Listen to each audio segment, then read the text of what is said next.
We should never allow the government to decide what is acceptable speech and what is unacceptable speech.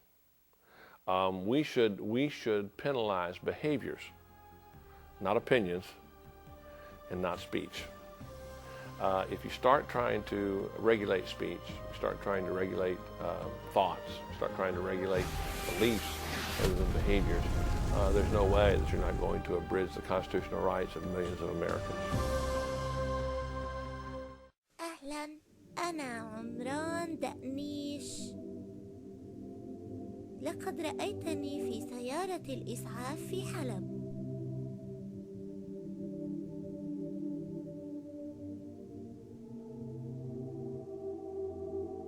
عندما أطاحت الطيارات الجوية بمنزل عائلتي. أنا بأمان الآن. أردت أن أجيب على تساؤل شخص ما حول مشاعري عن نفسي وعن عائلتي عن طريق قول أنا بخير وأنا أحبك أيضا يا ديفيد.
run! This is Cat Dog! I saw our picture on your shirt and wanted to say we love you. Be safe in Aleppo now.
Some bizarre things in my life, but one thing that I've experienced within the last 4 years was a near-death experience I had in the hospital. I was experiencing severe abdominal pains and called 911 out to the house, and they checked me out and said that they felt I should go to the hospital immediately because they said either you were having an appendicitis, it could be maybe kidney stones, or it could be what it ended up being, which was an acute pancreatitis. And from hearing other friends of mine, they said that some of their relatives had died of pancreatitis. So I went to the hospital, and they did blood tests on me and admitted me within about maybe 15 minutes after I got there. They said, your readings are higher than anything they had ever seen. And so they took me to a room, and I was admitted. And after doing a series of other tests on me in about 4 or 5 hours, they said, what you have is an acute pancreatitis. And they said it's being caused by your, you have diabetes, of course, which I knew that. And so they said the first thing we're going to do is we're going to get the pancreatitis under control. We got to get the inflammation down. And then he said, I'm going to have to remove your gallbladder. He says it looks like some of the experiences of pain you've been having was because you passed gallstones. But he said most of the pain you're feeling is from the pancreatitis. And in the discussions that he had with me in my room, he said, I've never seen readings this high before.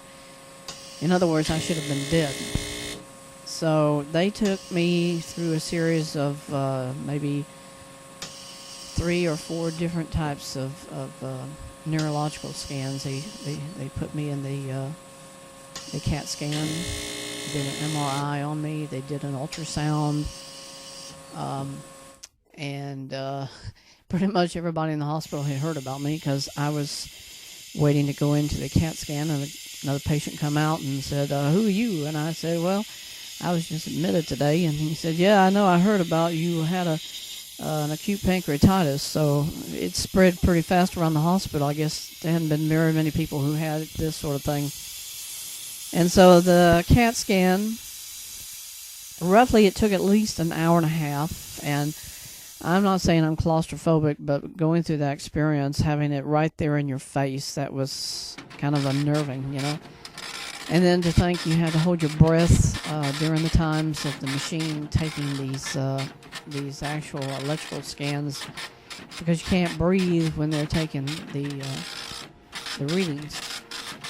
So they did the MRI after that, and it more or less just does a 3-dimensional type of a scan of your whole internal organs. This way the doctor can see, is there any other problems happening that they don't see in the the blood tests. Then they did an ultrasound on me, and that was to determine, I guess, if there were any other infections. And the nurse that did the scans on me said, this doesn't look right. So she went to get her supervisor, and the supervisor took scans and said, this don't look right either. And so she asked me, did the CAT scan operator use higher resolution settings when they were doing the scans on you? I said, well, how would I know that? I'm the patient. I don't know nothing about that. So in some ways, a lot of what they did, those first 24 hours were kind of like for these so-called medical technicians and professionals, they'd never seen these readings before.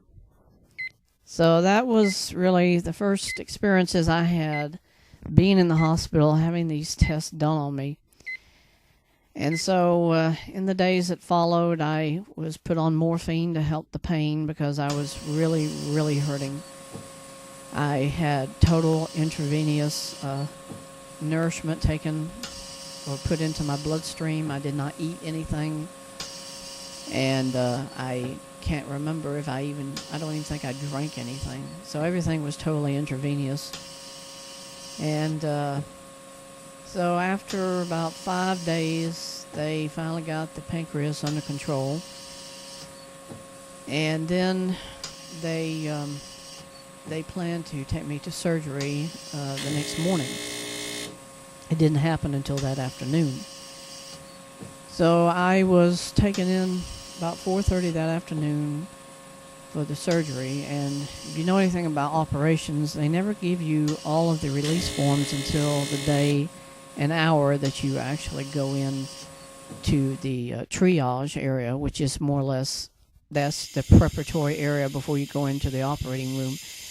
The doctor hands me a piece of paper and says, you got to sign this. And I'm like, what is it? And he says, well, if you die on the operating table, I'm not liable. I was thinking, that's great. You know, I got to sign it now of all times. Why didn't you give it to me sooner? But anyway, that's kind of like a legal loophole for them. They figure if you die on the operating table, they're not going to be liable because you've just signed a release form. And so during the time before I went into the operating room, I was there. The nurses, a few nurses were in the room with me, and they were looking over,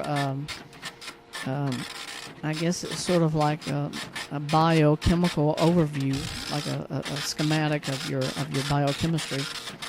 And they were looking at it, and they already had me on a pretty strong sedation because I wasn't unconscious, but I've never felt so totally nauseous on this medicine. I mean, it was not total anesthesia because you're breathing it obviously through your lungs, but they also had you on an IV at the same time. So I remember right after I signed the release form, I passed out, and I don't know what happened after that. But like I say, you're there and you're sitting there waiting for them to take you into the operating room. And I can remember so vividly hearing my own heart beating. You know, the oscillator is sitting there repeating your heartbeat. And I just got to the point of thinking, I'm going to probably stop breathing because I was feeling so nauseated by the medications they had me on before I went in. So what happened after I went into the operating table, the nurses tell you beforehand what you're going to be put on more or less a life support system, which means they put a hose down your throat and it breathes for you. It regulates all of your biofunctions. I said, is there any other way you can do it? She said, no, this has to be the only way we do it so that, you know, everything is under the control of the machine while you're under sedation. And so this is what I believe happened. When I was taken into the operating room, I probably died in a not a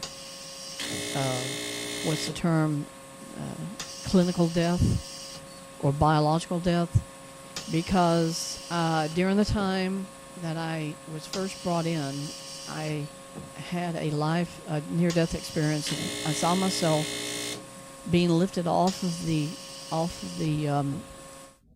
bed that I was in. They brought me down from my room, and they lifted me up and they put me on the operating table. And I saw this from the end of the operating table. I saw all the nurses pick me up and they put me on the operating table. Now, how did that happen? Why I feel I saw this was because I was already going through all these really, really bad experiences of the anesthesia was causing me nausea. I felt really, really bad, and I think before they got me on the machine, I stopped breathing. That's what I think happened. Now, when I bring these things up in my other videos, I've never said this to anybody before, but when I finally came to after the operation, this is what the anesthesiologist told all the nurses. He says, "I'm really sorry to have kept you guys so late." Now, when I heard him initially say that, I thought, oh, well, it's just the fact that they maybe had a longer than normal operating time. But now, 4 years later, I'm thinking, no, that's not what happened. It's because I had died. And they must have had to go through a lot of extra things to bring me back, to sedate me, to revive me. Because probably when they hooked you up to that machine, the machine couldn't take over if you'd stop breathing. So who knows what happened. They're never going to tell you either. They never told me. I contacted my doctor, the physician, the doctor who operated on me, about maybe 2 or 3 weeks after that.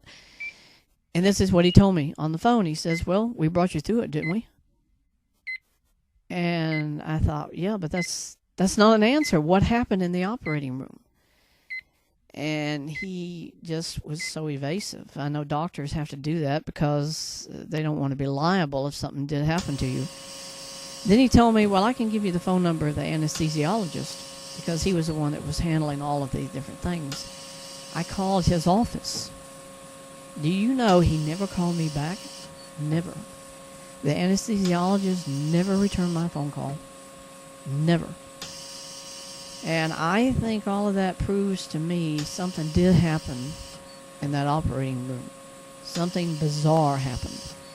That I did die a biological, or not biological, a clinical death. Because those are the kinds of things where, you either stop breathing or something happens and all biofunctions stop. And that's when I had that experience of seeing myself being placed on the operating table. But they would not admit it.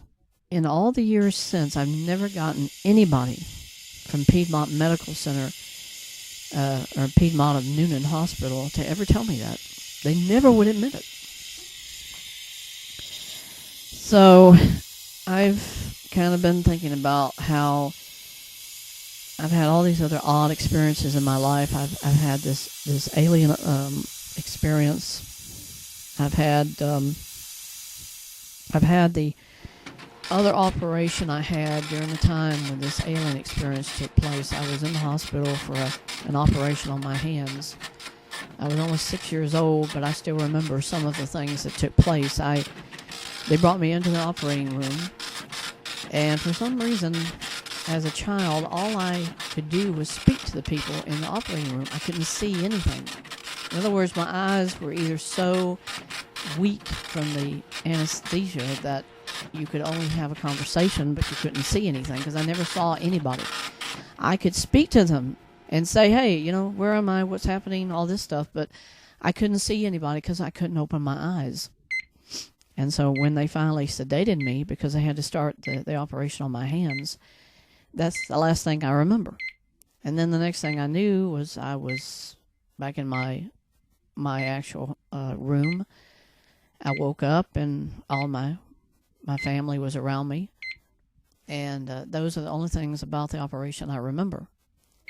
Then they had me on who knows how many medications because of the amount of pain I was under from the hand surgery. It was heat sterilization. at the time, they could not remove warts any other way but to burn them off your hands, and that's what I had. So both my hands were wrapped up for about maybe 3 or 4 weeks before they took the bandages off. And it was during this time that I was on this medication. And I remember once, about maybe a day or so after I came home from the hospital, we went to my aunt and uncle's house, and I was even then very, very woozy. You know, I was not totally disorientated, but the medication was causing me to feel sort of, you know, out of it, disorientated.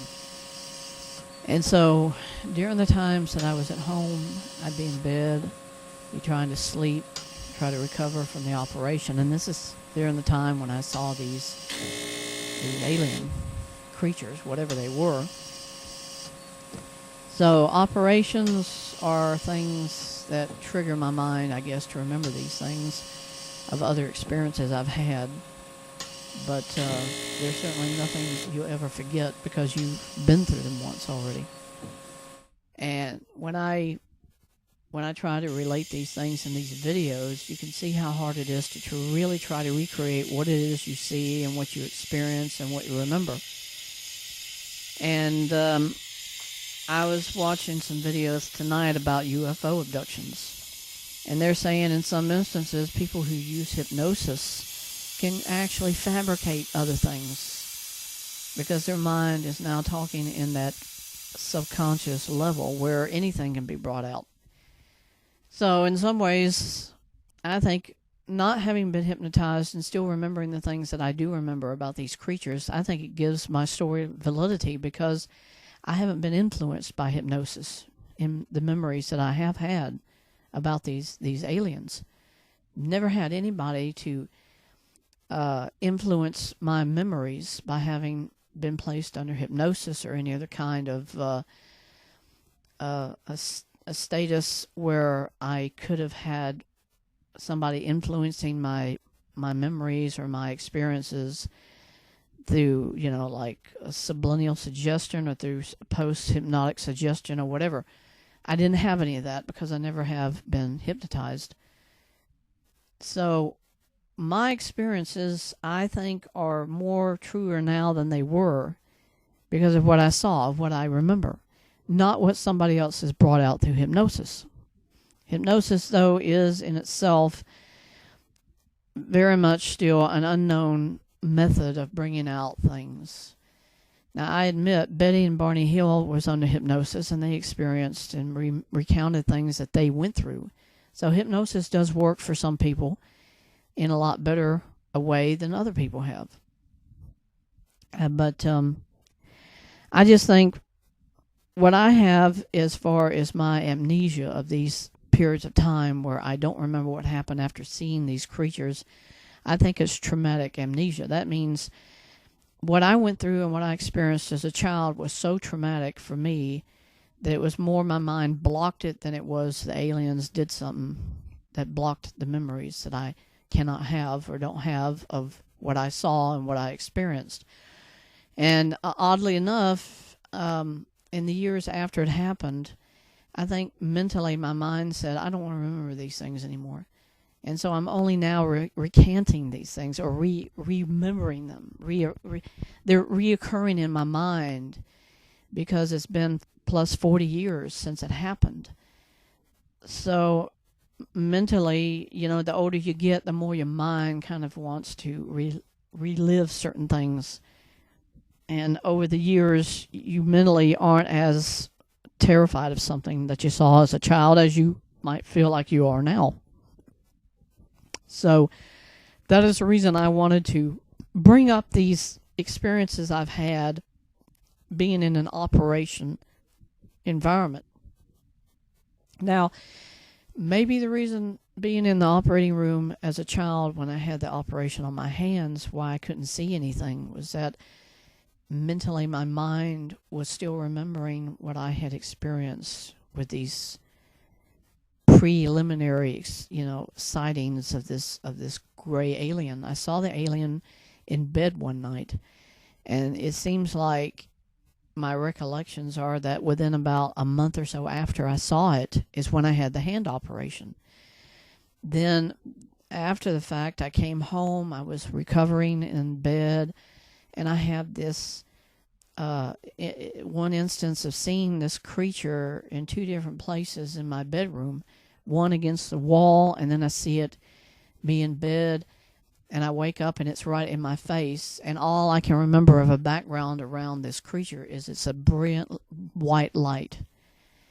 And that, to me, means that I was no longer in my bedroom. It had to have been somewhere else. It could have been maybe they took me into their spaceship, or they took me somewhere, but it wasn't in my bedroom, because I don't have any remembrance of anything else in this place where this creature was, except its face is right in my face, and the eyes are just darting back and forth very, very fast, and those are that's the only real three things I remember. I saw the gray alien one night in my bedroom, then I saw this whitish creature in my bedroom.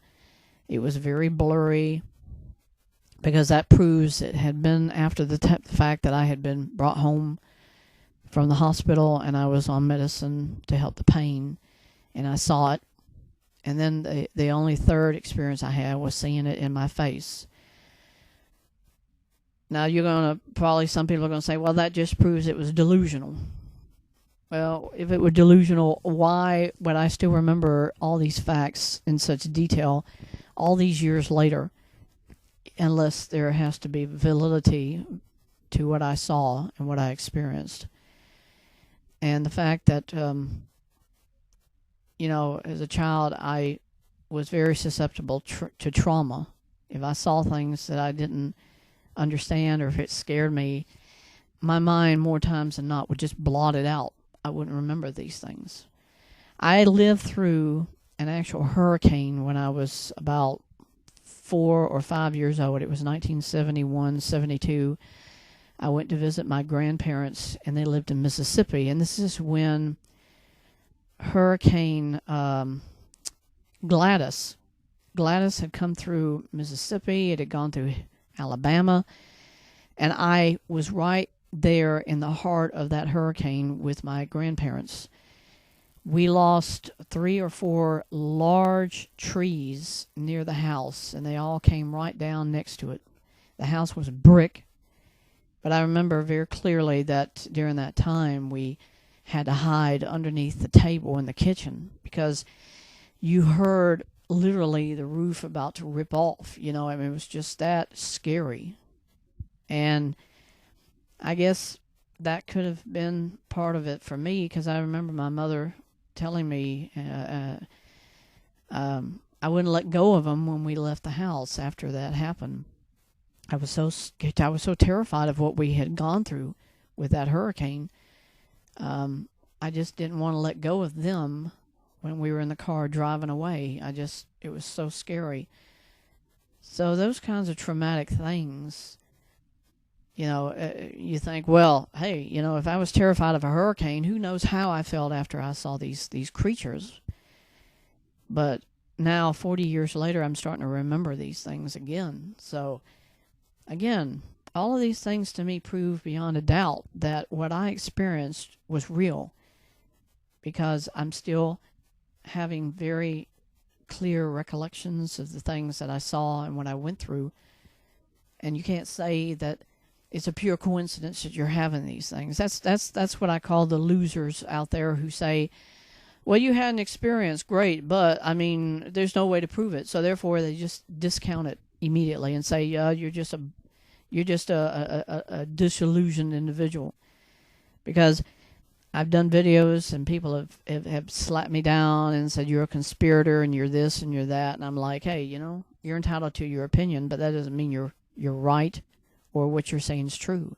It just means you have no answer. So that's the only thing you can come up with in your denial of what I have shared or what I have told people.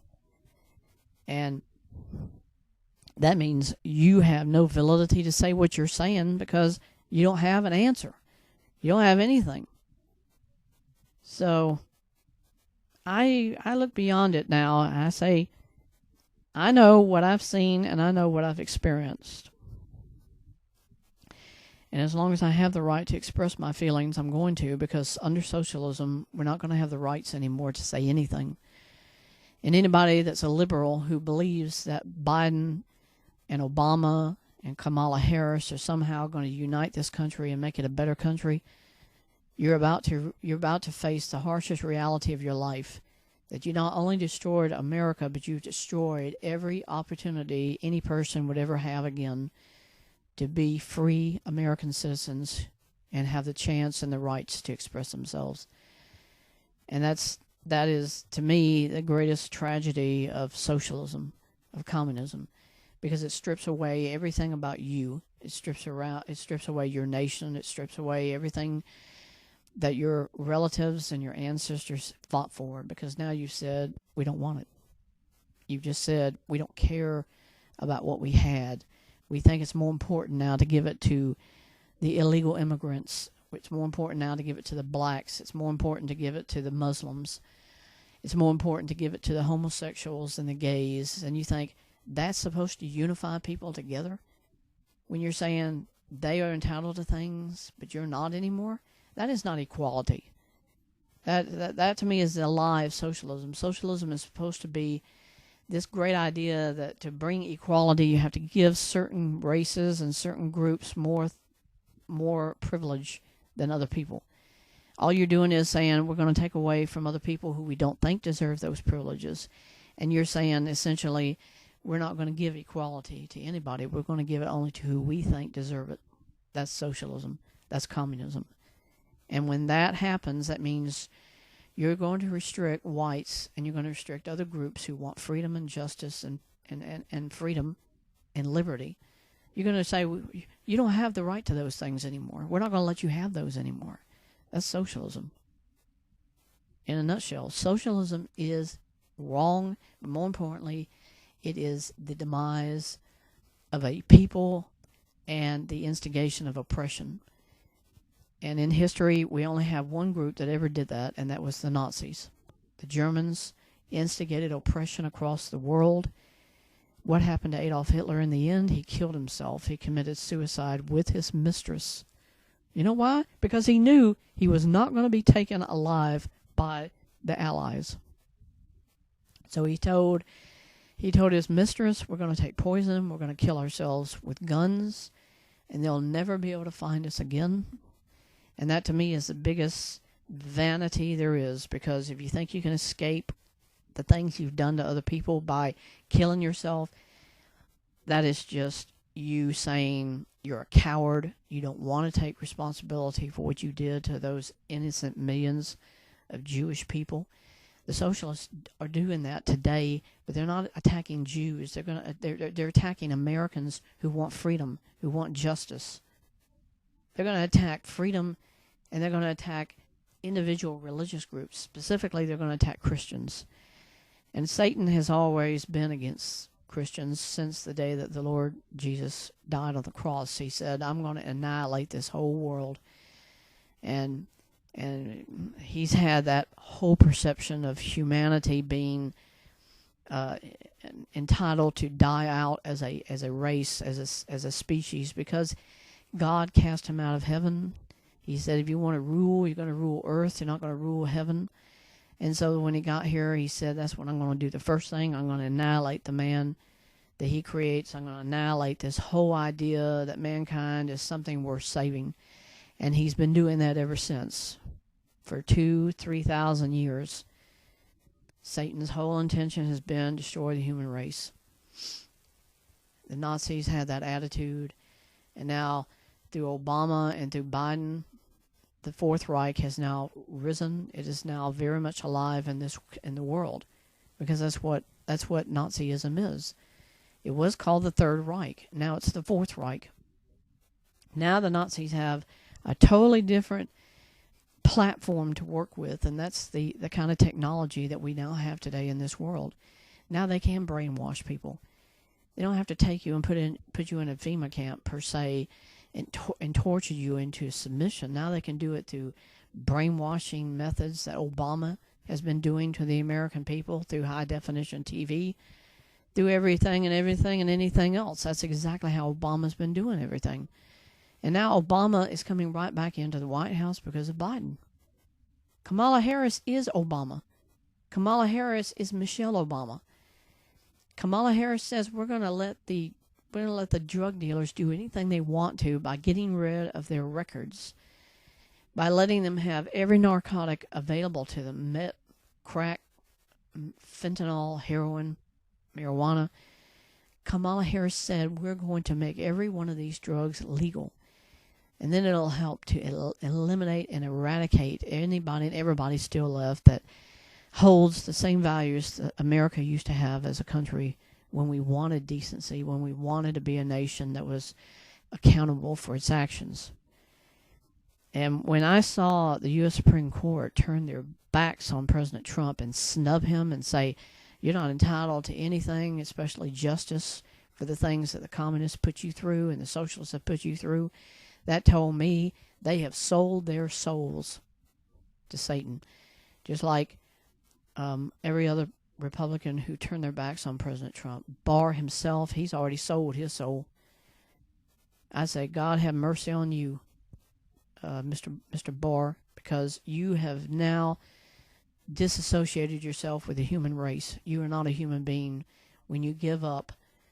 During the 4 years he was the Attorney General, he never once indicted Pelosi or any other socialist, communist, Democrat for treason, for collusion, for obstruction of justice, for conspiracy to overthrow the United States government.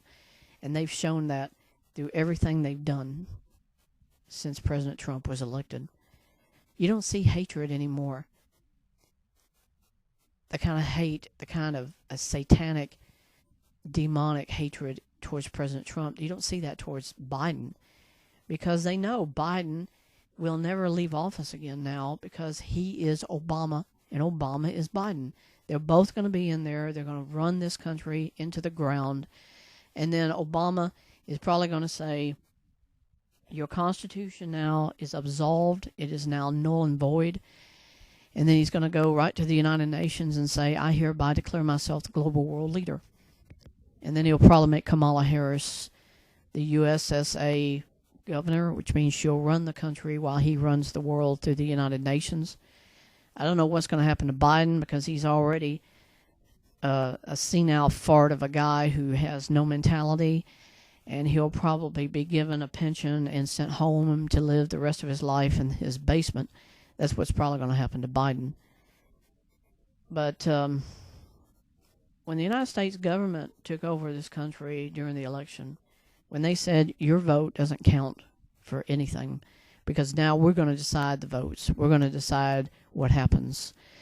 They said basically you're going to pay taxes for the rest of your life as a slave to socialism, and we're going to decide who gets that money. It's not going to be yours. It's not going to be for anybody else except for us to decide who gets it. That's what is now America today. You are a slave to a proletariat reform. This country is not going to even be called America. It's going to be called the North American Union. That means it's going to comprise Mexico and Canada as one continent. And it's going to be called the North American Union. And that's the end of our country as a sovereign nation. That's the end of America as a country. Because when the socialists take over January the 15th, or whatever day it is, that is the end of our country, the end of our liberties and our freedoms, the end of this nation as a free nation that has rights, that has liberty or justice anymore. People can cuss me out all they want to, but that's what America was. And you know what? It was only that way in the last 3 months. America was still free. Now the socialists, the liberals are saying, we don't want that lifestyle anymore. We don't want to be that way anymore as a nation. We want to control people. I wonder how many people are going to even still live after this whole thing begins. How many people are going to want to kill themselves, commit suicide to say, I don't want to live under this. I'd much rather be dead than to worry about having somebody else telling me of how to live and what I can do with my life. Who can I be married to? Can I have children? What am I going to do? You know, that sort of thing. It's like, you talk about suicidal rates in this country, it's going to go through the roof. And it'll have nothing to do with coronavirus. It's going to be people having no understanding of what just happened through them manipulating the results of the election. All they're going to do now is say, do I want to live in this nation that is now future socialism, communism? Do I want to live in that? Do I want to live under that kind of a proletariat attitude? That's why they wiped out people's videos that brought up the election. They don't want people to know these things. They don't want you to know what the communists are going to do to this country. That ought to terrify you. Out of your skin, it should terrify you. Because it means you're not going to have the right to decide your own destiny. You're not going to have the right to decide what happens to yourself. The socialists are saying, we're going to decide that. We're going to decide if you even have the right to live anymore. They were doing that to the children that die through abortion every day. Now they're going to say, you're the unborn baby. We're going to decide whether you should even live or not. That's what the Bible said would happen. The Antichrist is going to give you an ultimatum. You're going to sell your soul to him and take a mark of identification to show that you are his, or they'll execute you. They will kill you. That's the only choice you're going to have under communism, under socialism. You're going to adhere to Barack Obama and take his mark, or you're going to die. Because that means communism says you are nobody except for who they think you should be, what you will be. And if you don't accept that, you're out of it. You guys should go back and watch these newer films that they were done about the last decade. It was called Revelation, Left Behind, The Tribulation Force. These are films that were done by 10 Cloud Productions. They were based on the Bible of what happens during the tribulation, during the rapture. It's happening. So go back and watch them while you still can. Communists are going to take it all away. They're going to take away our Bible. They're going to say, nope, can't read that no more.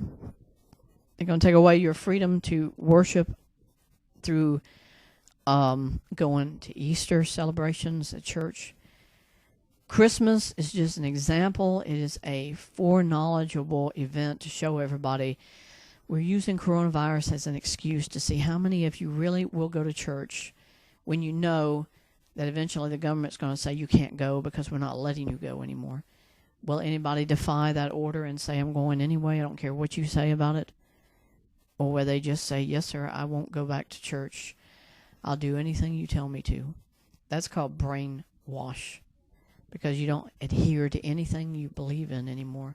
You don't adhere to what you know is right. That is socialism. That is communism. That is totalitarianism. You call me a conspirator. I've now given you the facts again and again and again. You still think, oh, you're crazy. You don't know what you're talking about. When you wake up and realize it, folks, it's all too late, I say, you better listen now because later you're not going to have the chance. That's it. Flat out. You believe it or you don't believe it.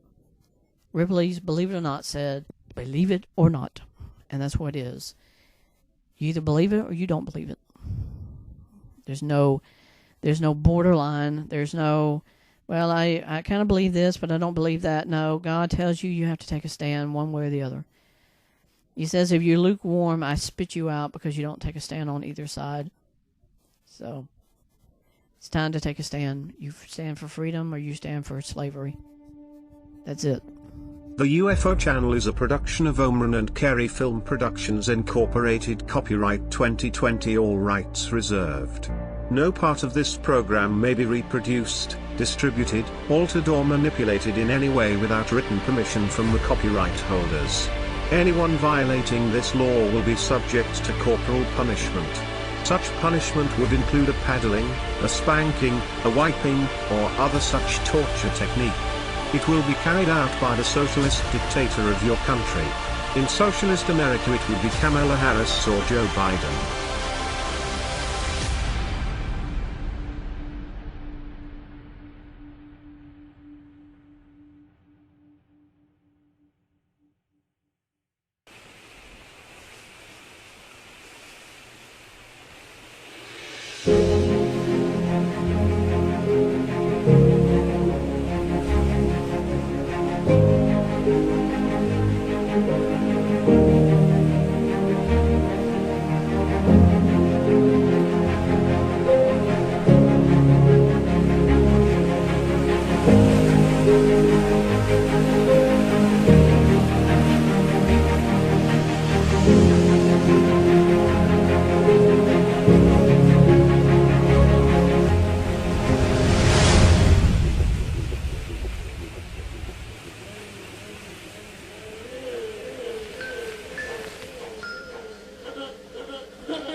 I'm going to sing a song about a square, and I want you to look all around your room for one.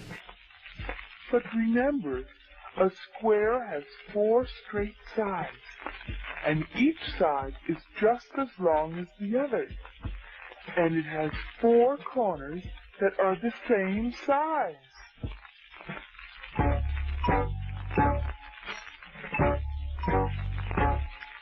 One, 2, 3, 4. There's a square out there. Can you guess the square? Do you think that you can find it? You must be aware of the shape of a square if you really want to find it. So look with care for the shape of a square.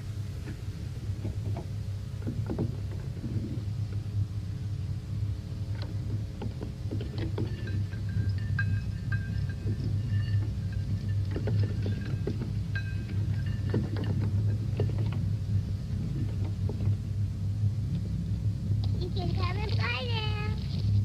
You can come and play now.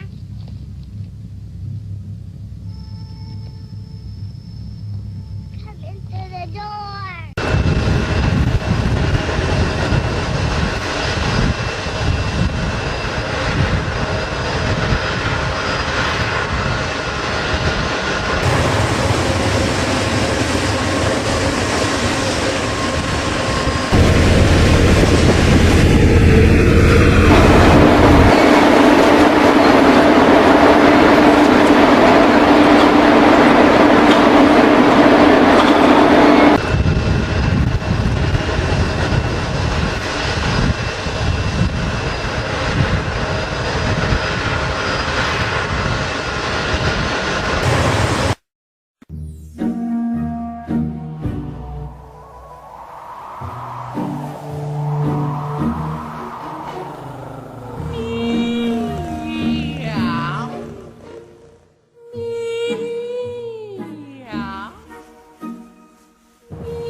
ما مرضنيش. قديش عمرك؟